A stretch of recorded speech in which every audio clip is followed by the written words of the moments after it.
বিশ্বকাপ নিয়ে ছোট্ট কয়েকটা প্রেডিকশন আপনাদেরকে জানিয়ে দিই। কোয়ার্টার ফাইনাল অর্থাৎ 11 জুলাই যে কোয়ার্টার ফাইনাল হবে, সেই দিনটা আসলে ব্রাজিলের সমর্থকদের জন্য খুব একটা ভালো হবে না, কারণ তারা ইংল্যান্ডের মুখোমুখি হবে এবং 1-1 গোলে ড্র হবে, পরবর্তীতে ট্রাইব্রেকার হবে এবং সেখানে আসলে ইংল্যান্ড মোটামুটিভাবে পরাজয়ের দিকে যাবে। আমরা মোটামুটিভাবে দেখলাম সেমিফাইনাল, প্রথম সেমিফাইনাল, সেখানে আসলে ফ্রান্স স্পেনের খেলা হবে, সেখানে ফ্রান্স বাড়ি চলে যাবে। আর্জেন্টিনা ব্রাজিল মুখোমুখি হওয়ার কথা রয়েছে সেমিফাইনাল 2-তে, সেখানে আর্জেন্টিনা জিতবে, ব্রাজিল হারবে। তৃতীয় স্থানীয় ম্যাচ যেটা হবে, সেখানে ফ্রান্স এবং ব্রাজিল মুখোমুখি হবে, ফ্রান্স হারবে এবং ফাইনালে মুখোমুখি হচ্ছে স্পেন আর্জেন্টিনা। ফলাফল হবে স্পেন 2, আর্জেন্টিনা 1।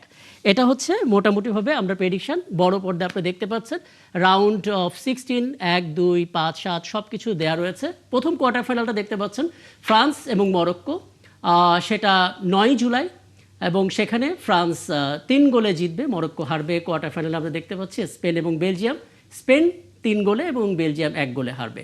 এটা হচ্ছে ওয়ার্ল্ড কাপের প্রেডিকশন। অনেকে দেখে হয়তো একটু চমকে যেতে পারেন যে ম্যাচ মাঠে গড়ালো না, কিন্তু আমরা জেনে গেলাম স্পেন এবার বিশ্ব চ্যাম্পিয়ন হচ্ছে, ফাইনালে আর্জেন্টিনার মুখোমুখি হয়ে সেটাও হচ্ছে। এমনকি যেই ম্যাচ ড্র হচ্ছে সেখানে পেনাল্টিতে কী ফলাফল আসবে সেটাও আমরা বলে দিতে পারছি।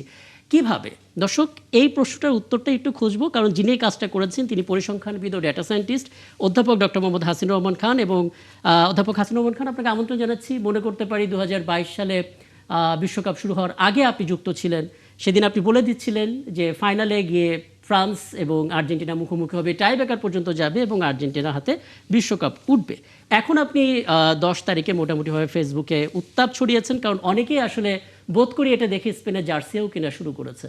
একটু বলবেন আসলে কিভাবে এই প্রেডিকশনটা করলেন, কেন মনে হচ্ছে স্পেন এবার বিশ্ব চ্যাম্পিয়ন হবে? ধন্যবাদ তাকে। গত বিশ্বকাপের ওই স্মৃতি নিশ্চয়ই মনে পড়ে। আমার সাথে যারা দর্শকরা মনে করতে পারবে, তারাও হয়তো সেই সুখকর স্মৃতির কথা মনে করতে পারবে। এবারে যে আমি যেটা করেছি সেটা আসলে আমি বলবো যে সাবজেক্টিভ মডেল, অর্থাৎ আমার সাবজেক্টিভ প্রবাবিলিটি আমরা যেটা বলি, অর্থাৎ সাবজেক্টিভ প্রবাবিলিটি মডেল। এটার জন্য ক্লাসিক্যাল, স্ট্যাটিস্টিক্যাল বা ম্যাথমেটিক্যাল কোনো ধরনের মডেল করা হয়নি।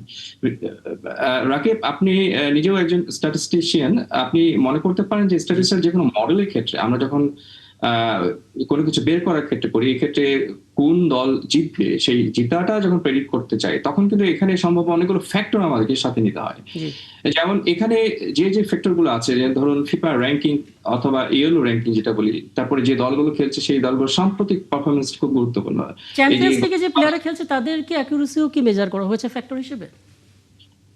আমি বলছি যে অনেকগুলো ফ্যাক্টর থাকে। আসলে এই যে ফ্যাক্টর গুলো থাকে সেগুলো 2-4টা যদি আমি বলি, তাহলে জনগণ সেটাকে বুঝতে পারবে যে সাম্প্রতিক ফর্ম, অর্থাৎ কার সাথে খেলেছে, তার জয় পরাজয়টা হয়েছে, গোলের ব্যবধানটা কেমন ছিল, পারফরমেন্স কেমন ছিল, তারপরে এর আগে এই দলগুলো বড় ধরনের কোনো ট্রফি জিতেছে কিনা, ইউরো, কোপা আমেরিকা বা এই ধরনের বড় কিছু। হেড টু হেড প্রতিপক্ষের সাথে তার খেলার সংখ্যাটা কেমন, পরিসংখ্যাটা কেমন, স্কোয়াডের গভীরতাটা কেমন, এখানে কোন ধরনের প্লেয়ার রয়েছে, যারা বেঞ্চে রয়েছে তারাও এই যে একাদশে যারা রয়েছে তাদেরকে রিপ্লেস করতে পারবে কিনা, কোচ কেমন রয়েছে, কোচের দক্ষতা কেমন রয়েছে, এখানে প্লেয়ারদের ইনজুরি কেমন রয়েছে, কোচের অভিজ্ঞতা, কৌশল, অফকোর্স, তারপরে এখানে কোন ফরমেশনে খেলা হচ্ছে, প্রতিপক্ষ কোন ফরমেশনে, এই পক্ষ কোন ফরমেশনে, এই সবকিছু ব্যাপারগুলো যদি আমরা একসাথে নিতে পারতাম, তাহলে যে কোনো খেলার ক্ষেত্রে কোন দল জিতবে সেটা প্রেডিক্ট করা সহজ হতো। পরিসংখ্যানের ভাষায় আমরা সেভাবে চিন্তা করি। কিন্তু দেখুন, ফুটবল এত ডাইনামিক খেলা, তো ফলে এই ধরনের ফ্যাক্টর, আমি আরো অনেকগুলো 15-20টা ফ্যাক্টর রয়েছে বলিনি, সবগুলো যদি আমরা একসাথে নিই, তখন আমাদের যে মডেল, সেই মডেলের প্যারামিটারের সংখ্যা অনেক বেড়ে যায়। আর আরেকটা ব্যাপার যেটা হলো, এই দলগুলোর আমরা কিছু ডেটা যায়, অর্থাৎ তারা গত 5-10 বছর খেলেছে, তাদের এই যে ডেটাগুলো, জয় পরাজয়ের ডেটা, দেখুন একটি দল 15-20-25 বছর আগে খেলেছে, তাদের একটা ইতিহাস আছে। যেমন ব্রাজিলের কথা বলুন, বা এই ধরনের জার্মানির কথা বলুন, বা ইতালির কথা বলুন, সেই অনেক আগের ইতিহাসটা কিন্তু এই পারফরমেন্স মেজার করার ক্ষেত্রে কিন্তু গুরুত্বপূর্ণ ভূমিকা পালন করে না। ফলে সাম্প্রতিক যে গেমগুলো, ফলে স্ট্যাটিস্টিক্যাল বা আপনি মেশিন লার্নিং যদি কোনো মডেল ইউজ করেন, সেক্ষেত্রে কিন্তু একটা বড় সমস্যা হলো এই ডেটার স্বল্পতা। আপনার অনেক ভেরিয়েবল এবং অনেক প্যারামিটার, কিন্তু ডেটা রয়েছে অপর্যাপ্ত। তো ফলে স্ট্যাটিস্টিক্যাল মডেলগুলো খুব ভালোভাবে রান হয় না। তো সেই বিবেচনা থেকে আমি কিন্তু আমার এই সমস্ত কিছু যেগুলো বললাম ফ্যাক্টর, এগুলো বিবেচনা করে আমার ব্যক্তিগতভাবে ওই দেশগুলোর প্রতিটি প্লেয়ার বা ওই দেশগুলোর সক্ষমতা কি রয়েছে সেটা যাচাই করে এক ধরনের প্রেডিকশন করার চেষ্টা করেছি, যেটাকে আমি বলছি সাবজেক্টিভ প্রবাবিলিটি। এবং এবং আমরা আমরা দেখলাম আপনার শুরুটাও কিন্তু খুব ভালো হয়েছে, কারণ গতকাল যখন ম্যাচ শুরু হয় আমরা টিভির সামনে বসেছিলাম, আপনার প্রেডিকশনটা সামনে রেখে আপনি বলেছিলেন মেক্সিকো 2টো গোল দিবে, সাউথ আফ্রিকা একটাও পারবে না, ম্যাচ জিতবে মেক্সিকো, এবং শেষ মুহূর্তে গিয়ে দেখলাম সেটাই হলো। যদিও আপনি প্রেডিকশনে যদি বলে দিতেন যে কয়টা লাল কার্ড হতে পারতো সেটা ভালো হতো। যাই হোক, আপনি কি এটা বলতে পারবেন, মানে আপনি যে ড্র হওয়ার পর টাইব্রেকার হবে, সেই পেনাল্টি শুট আউটে কে কতটা গোল দিয়ে দিবে সেটাও বলতে পারছেন, এটার জন্য আসলে কোন মডেল বা কোন ফ্যাক্টর? দেখুন রাকিব, এটা আসলে ওই ধরনের ওইভাবে প্রেডিক্ট করা যায় না। এটা ধরুন প্রতিপক্ষ, আম, আমরা যখন ট্রাই ব্রেকারে যাই তখন একটি বিষয় খুবই গুরুত্বপূর্ণ, সেটা হলো যে সেই দলের গোলকিপার কতটা সক্ষমতা রাখে জি। এবং অন্য প্লেয়াররা যারা শুট নিতে পারে তাদেরও দক্ষতা বা তাদের ট্যাকটিকের ব্যাপারটা রয়েছে। তো সার্বিক বিবেচনা করে এক ধরনের আমি ডিসিশন নিই যে কোন দল হয়তো উত্তরিয়ে যেতে পারে, এবং সংখ্যাটা সেটা 3-4 অথবা 2-3 অথবা 2-1 বা 4-5 যে কোনো ফর্মে হতে পারে। জি। সেটা সুনির্দিষ্টভাবে ওই ধরনের মডেল থেকে আসার সম্ভাবনা একেবারে নেই। এটা ব্যক্তিগত আমার চয়েস থেকে আমি দিয়েছি। মানে জয়ী দলটা সেটা আসলে স্টাবলিশ করার জন্য একটা র্যান্ডম কিছু নাম্বার বসানো হয়েছে। বলতে পারেন। জনাব সোহরাব হাসান আমার সঙ্গে আছেন, সিনিয়র সাংবাদিক, চর্চা.com-এর সম্পাদক। তিনি নিজের যে প্ল্যাটফর্ম সেখানেও আসলে বিশ্বকাপ নিয়ে নানা আয়োজন করছেন বটে। আপনি যদি চান কিছু জানতে পারেন। জি। না, অধ্যাপক হাসিবুর রহমানকে আমন্ত্রণ জানাবো যে আপনার এই বক্তব্য এবং এই ভবিষ্যৎবাণী আমাদের আরও বেশি দর্শক শ্রোতাদের কাছে জানাবেন। আর এটি একটি, আপনি কি এটি কি সবসময় নির্ভুল হয় না? 22-এ হয়েছে, 26-এ নাও হতে পারে, এটা কি মনে হয়? বা 18-তে আপনি তখন ভবিষ্যৎবাণী করেছিলেন কিনা জানি না। বা আরও তো অনেকে, ইতিমধ্যেই আমরা একটা দেখলাম যে অর্থনীতিবিদদের একটা গ্রুপ, তারা বলছে যে ফ্রান্স জিতবে, ফ্রান্স চ্যাম্পিয়ন হবে। এখানে আপনাকে ছোট করে একটা তথ্য দিয়ে রাখি। উনি যেই মডেলটা করেছেন, যে প্রেডিকশনটা করেছেন, সবসময় যে হবে সেটা না। যেমন আমরা দেখেছি সাউথ আফ্রিকার সঙ্গে যে খেলাটা হচ্ছে সাউথ কোরিয়ার সঙ্গে, সেখানে এই প্রেডিকশনে বলা ছিল যে সাউথ কোরিয়া হারবে এবং চেজিয়া 2-এ জিতবে, কিন্তু হয়েছে উল্টোটা। হয়তো এখানে কিছু ফ্যাক্টর এলোমেলো হতে পারে যেটা নিয়ে ভেবেছিলেন। আপনি যদি কোনো প্রশ্ন না, হাসিবুর রহমানকে এটাই বলছি যে এটি কি সব ক্ষেত্রেই নির্ভুল হবে? আর এই যে যেটি রাকিব বললেন যে এখানে ব্যতিক্রম হলো, দক্ষিণ আফ্রিকায় জিতে গেল, আর এরপর আপনি এটা পুনর্মূল্যায়ন করবেন কিভাবে, বা নতুন করে কি আবার আপনার যে আপডেট আসতে পারে কিনা, হ্যাঁ, এটা কি পাল্টাবেন? জি। ধন্যবাদ। আপনার প্রশ্নের উত্তরে আমি বলবো যে এটি পুনর্মূল্যায়ন করার সুযোগ নেই। আমি গতবারও সেটা প্রথমে দিয়েছি। তবে আমার মূলত টার্গেট থাকে যারা চ্যাম্পিয়ন হবে, কে রানার আপ হবে বা থার্ড পজিশন বা কোয়ার্টার ফাইনাল, সেমিফাইনালে, মুখ্য বিষয় এগুলো। তো এর আগেও আমাদের মানে শেষ চারটি দলকে আপনি টার্গেট করে রাখেন। 8টি দল, এখন 8টি দল। এখন 8টি দল। এখন 8টি দল। আমি আসলে 104টি ম্যাচে প্রতিটিরই এই ধরনের ফলাফল দিয়েছেন। জি। আর এটা একটা পাথওয়ে। আপনি এরা 8টা গ্রুপে খেলছে, ফলে গ্রুপে প্রথম, দ্বিতীয়, তৃতীয় কারা হবে সেই অনুযায়ী তারা কার সাথে ফেস করবে একটা সুনির্দিষ্ট পাথওয়ে রয়েছে। এই পাথওয়ে ফলো করে করে কোন দল সর্বশেষে কোয়ার্টার ফাইনাল বা সেমিফাইনাল বা থার্ড পজিশন অথবা ফাইনালে মুখোমুখি হচ্ছে সেটা একটা ধারা রয়েছে। তো দেখুন, এই সুনির্দিষ্টভাবে আমার প্রেডিকশনটা সবসময় বলে যাবে। আমরা পরিসংখ্যানের ভাষায় প্রেডিকশনকে বলি যে একটা সম্ভাবনা, অর্থাৎ আমার ডেটা প্যাটার্ন কি বলে সেটাকে একটা সম্ভাবনার মাধ্যমে ব্যাখ্যা করা। এটা প্রকৃত রেজাল্টের সাথে মিলে নাও যেতে পারে। যদি মিলে তাহলে সেক্ষেত্রে এটা খুবই ভালো।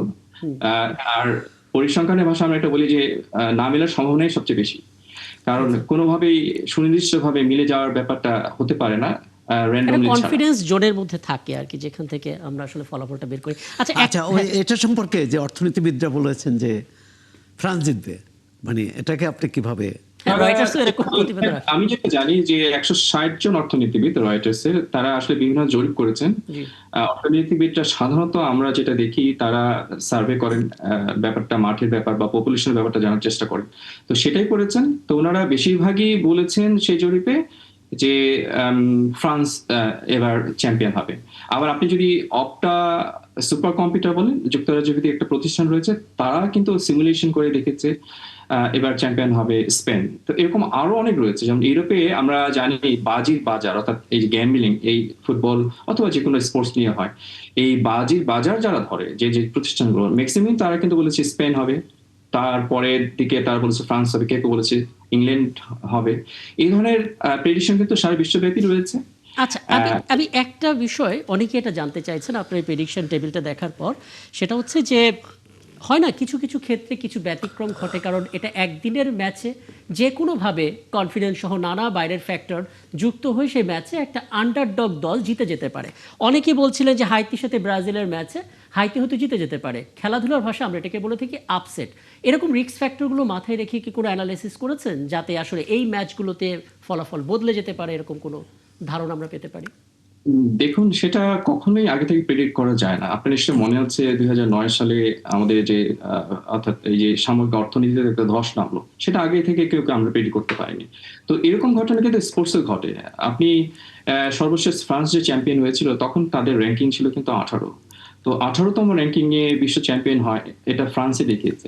আরেকটা ব্যাপার এখানে আমি একটু বলতে চাই, আমি ব্যক্তিগতভাবে এই 1954 সাল থেকে এই গত 22 বিশ্বকাপে যে 18টি বিশ্বকাপ হয়েছে, এই দলগুলো বিশ্বকাপ চ্যাম্পিয়ন হওয়ার ক্ষেত্রে তাদের বিশ্বকাপে যাওয়ার আগ মুহূর্তে যে র্যাঙ্কিং ছিল, ফিফা র্যাঙ্কিং অথবা ইয়েলো র্যাঙ্কিং, অর্থাৎ 92 আগে পর্যন্ত, এই র্যাঙ্কিং গুলো একটু পর্যালোচনা করেছি, গবেষণা করে দেখেছি। আমি আপনাকে বলতে চাই যে 83% চ্যাম্পিয়ন হয়েছে দলগুলো, তাদের র্যাঙ্কিং ছিল 5-এর মধ্যেই। তো দেখুন, এখন সম্ভাব্য 5-এর মধ্যে কারা আছে? নিশ্চিতভাবে এটা বলা যায় পরিসংখ্যানের ভাষায় যে 83 বা 84% সম্ভাবনা রয়েছে, কিন্তু ওই দলগুলোর মধ্যে থেকে চ্যাম্পিয়ন হবে। আর আপনি যদি একটু মোটা থেকে একটু বাড়িয়ে নেন, জি। যেমন 7 পর্যন্ত যান টপ 7 র্যাঙ্কিং, সেক্ষেত্রে সেটা 88% হয়। আর 6 পজিশন র্যাঙ্কিং এ কখনোই কিন্তু চ্যাম্পিয়ন হয়নি। আপনি এখন দেখুন, আপনার এইভাবে যদি র্যাঙ্কিং এর ভাগ্যে বিশ্বাস করেন, আসলে ভাগ্যে বিশ্বাস করার ব্যাপার নয়, আমরা তো ওই র্যাঙ্কিং থেকে একটা প্যাটার্ন খোঁজার চেষ্টা করেছি। আমি দেখেছি যে যারা টপ 5-এ থাকে, তারা কিন্তু চ্যাম্পিয়ন হওয়ার সম্ভাবনা তাদের 80%, 83% উপরে। নিজে গবেষণা করে দেখেছি। ঠিক একইভাবে যারা রানার আপ হয়, তাদেরও টপ 5-এ থাকার সম্ভাবনা 78%। আর একটা মজার ব্যাপার আমি বলি আপনাকে, যারা থার্ড র্যাঙ্কিং এ রয়েছে, তারা কখনো থার্ড র্যাঙ্কিং থেকে রানার আপ হয়নি, হলে চ্যাম্পিয়ন হয়েছে। আচ্ছা, আমি আলাপটা একেবারে শেষের দিকে এসে হয়তো মিনিট দুয়েক সময় পাবো। একটা প্রশ্ন আসলে করার লোভ সামলাতে পারছি না। আপনি নিশ্চয়ই জানেন জার্মান গণিতবিদ, অর্থনীতিবিদ একই সঙ্গেও, ওনার নাম হচ্ছে জোয়াকিম ক্লেমেন্ট।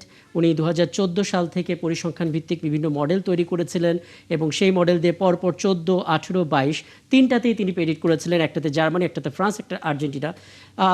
তিনটাতেই তিনি নিখুঁতভাবে তীরটা নিক্ষেপ করতে পেরেছিলেন, ফলাফলটা মিলে গিয়েছিল। এবার তিনি বলছেন নেদারল্যান্ডস চ্যাম্পিয়ন হতে পারে। আপনি কি ওনার মডেলটা দেখেছেন? কোনো অবজারভেশন আছে সেক্ষেত্রে? উনার স্পেসিফিক মডেলটা আমার দেখা হয়নি, বাট উনি এবার নেদারল্যান্ডের কথা বলেছেন।